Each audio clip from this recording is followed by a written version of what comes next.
So for the sake of clarity, prove the dog and fish evolved from a common ancestor. They can't do it. The honest scientist would be wise to admit that no evidence exists that could begin to prove the dog and the fish have a common ancestor, which is what evolution says they do. Now, scientists may believe that they are related, but that's not science, and that is my point. And some believe this type of evolution happens, but it shouldn't be presented to innocent students as a fact, unless it's proved as a fact. And therefore, that's why I say that a lot of the textbooks, they lie, unintentionally probably, in a lot of cases, but it's presented as a fact to give them an indoctrination type answer. And it certainly isn't evidence that the other 4 definitions I gave you of evolution have occurred. You know, stellar, cosmic, chemical evolution, etc. Organic evolution. Just because you see things changing doesn't mean to say that we came from a prebiotic organism way back when in the prebiotic soup or whatever, you know. So, and also the idea that the majority of scientists believe in a theory is not evidence. Majority opinion is often wrong and must be corrected. History is full of examples. So, many have offered evidence of microevolution and assumed that the other 5 meanings of the word are somehow magically connected. They don't seem to realize that they are blinded to the obvious. It's the scientist's job to prove that what's being taught to our kids as fact, in other words, all 6 meanings of the word evolution above that I said, is indeed a fact. If this can't be done, then it should be admitted that evolution is a religion, but not a science. Some say it's unfair to define evolution including the origin of the universe. Like, Donnelly, you shouldn't be doing that. Well, come on, if you're saying that we came from a slime or a nothingness at the start, you've got to include the origin of the universe. See, they don't want me to argue about that. They only want me to argue about the little changes going on, and I agree about those. But then they include all the others. They say, oh, well, you don't understand science. Well, I do understand science. But I don't have to include all the we'll say, the multiples to man definition. That won't work, because you say there's small changes happening in people. See, they say it only has to do with change in gene frequency over time. And all you need to do is read your local textbook and see that all 6 meanings of the word are part of what is taught as evolution theory. If these naysayers are agreeing that it shouldn't be included, then they should help me get it out of the books if they're genuine. There's only one meaning of the word evolution. It should be micro changes, small changes, microevolution. I don't agree with it because it confuses people with the other 5 I've given you. I mean, over the years I've heard evolutionists say evolution is like a theory, like gravity is a theory. Don't you believe in gravity, Donnelly? Well, they repeat it over and over and over as if they're going to make it true. Well, it's a silly example. We all can observe gravity. Can't observe macro, big change evolution. We can all observe gravity every moment of our lives. We can do tests and experiments to verify the theory of gravity. No one's ever seen an exception to it. By the same token, no one has ever observed evolution, nor been able to demonstrate any evolution beyond minor variations within the kind. To try to make evolution science by associating it with theories like gravity is ridiculous. And then they'll say, well, Donnelly, of course no one can prove evolution. Can you prove creation? I expect that question to come up. Guys, no, I can't. Okay? I can't prove it. I told you at the start, it's very difficult to prove anything.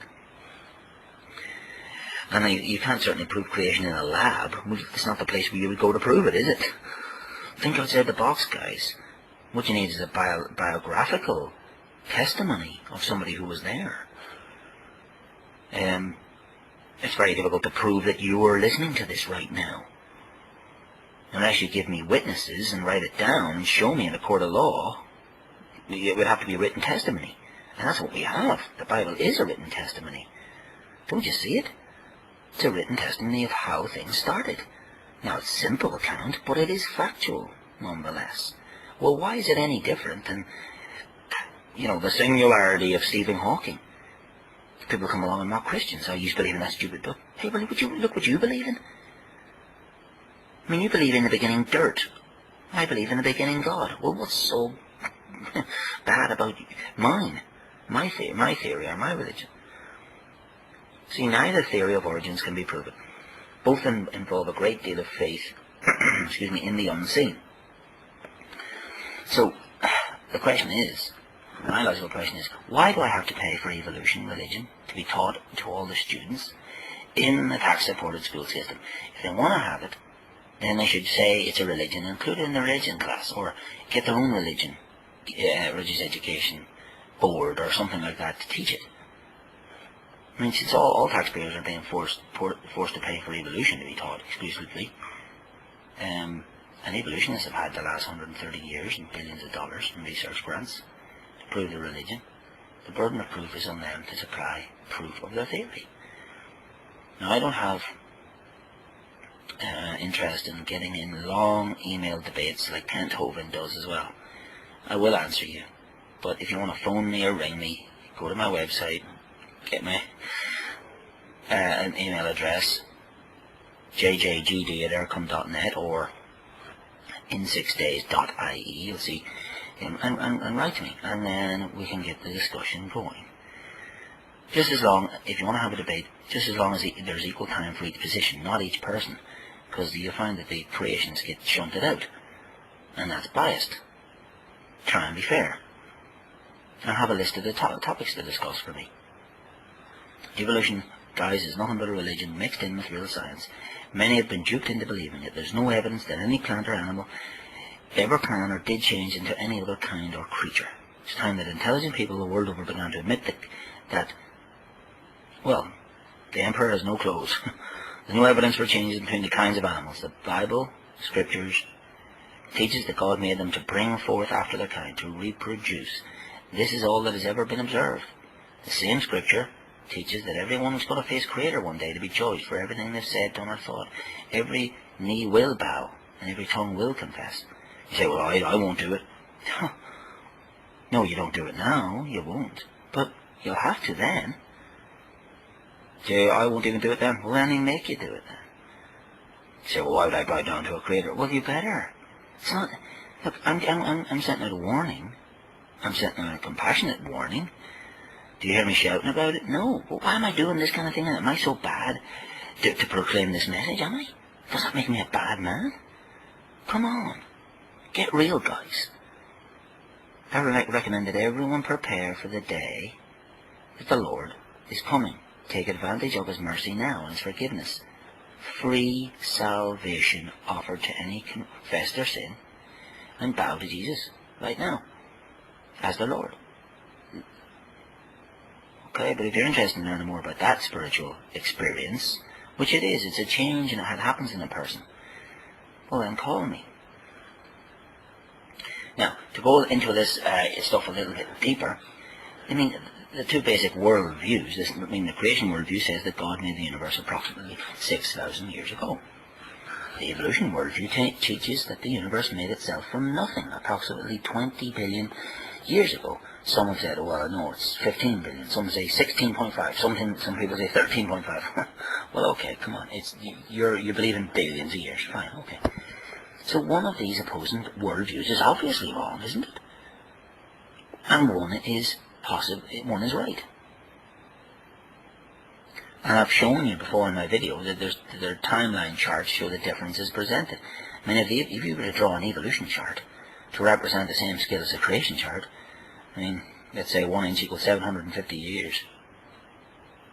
The evolution chart would have to be 421 miles long.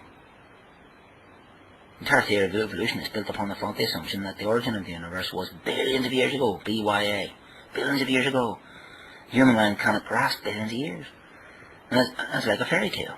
Evolution relies on long ago and far away to make the impossible seem as if it's true. But please don't bet your life on evolution. 10 years is a long time. On the creation chart it would be about 0.013 of an inch. I mean, the thickness of a piece of paper. On the evolution chart, it would be invisible. I mean, few people will live 100 years. I know a woman who's just reached over 100. But it's only 0.173 of an inch on the creation chart, and it's invisible on the evolution chart. Columbus sailed more than 500 years ago, it's 2/3 of an inch. The entire creation chart of 6,000 years would be 0.00000024 inches, still invisible. On the evolution chart, the entire fictitious geologic column of 600 million years is only 0.24 of an inch, less than a quarter of an inch on the evolution chart. So, their chart is vast, but they can't fill any gaps. It's full of billions of gaps. I mean, here's the question to ask them. In the Big Bang, what exploded? And where did it come from? When they admit they don't know, ask them, which is easier to believe? In the beginning God, or in the beginning dirt? Which is easier? And why is my theory less believable than yours? And secondly, do you believe in spontaneous generation? In other words, life coming from non-living material? Folks, the theory of evolution is something people choose to believe. They do not and cannot know that it's true. Real science deals with things that are observable and testable. Neither creation nor evolution are scientifically provable. Both views are religious in nature. Yet in the United States and many other countries, the taxpayers are forced to pay for the religion of evolution to be promoted in the school system. Now in the United States, it's a clear destruction of what they have. It's called the First Amendment. But let's go and change tack here and let's discuss clues that the Earth is young. I mean, evolution assumes that man dropped out of the trees about 1 to 5 million years ago, and he became fully human approximately about 100,000 years ago. But archaeological records show civilization arising only about 5,000 years ago. I mean, this is based on evolutionary thinking. I didn't make it up. So in other words, by evolutionary reasoning, it took mankind 95,000 years after becoming fully human to figure out that food could be produced by dropping a seed into the ground? Come on! And it's been estimated by evolutionary anthropologists that the Earth could have easily supported 10 million hunter-gatherer type of humans. Now, to maintain an average of 10 million people spread over the entire plain, with an average lifespan, we'll give them 25 years, for the last 100,000 years, that means that 40 billion people would have had to have lived and died. I mean, archaeological evidence clearly shows that these Stone Age, I don't believe they're Stone Age, but they called them that in the archaeological books, Stone Age people buried their dead. I mean, go up to Newgrange, 40 miles north of Dublin here. For goodness sake, they buried their dead. Newgrange is an example of that. Bruna Boynia, it's called, along the banks of the Boyne. And 40 billion graves should be easy to find, wouldn't you say? If 100,000 of them, or sorry, for the last 100,000 years that they've lived and died. But only a few thousand exist. Well, the obvious implication is that people have been around for far less time. I mean, another indication of both a young Earth and the confirmation of the worldwide flood is the very scarcity of meteors and sedimentary rock layers. I mean, think about it now. Some meteors have been found in sedimentary layers, but they are relatively rare. Meteors are easily identifiable. You can see a dent in the rock.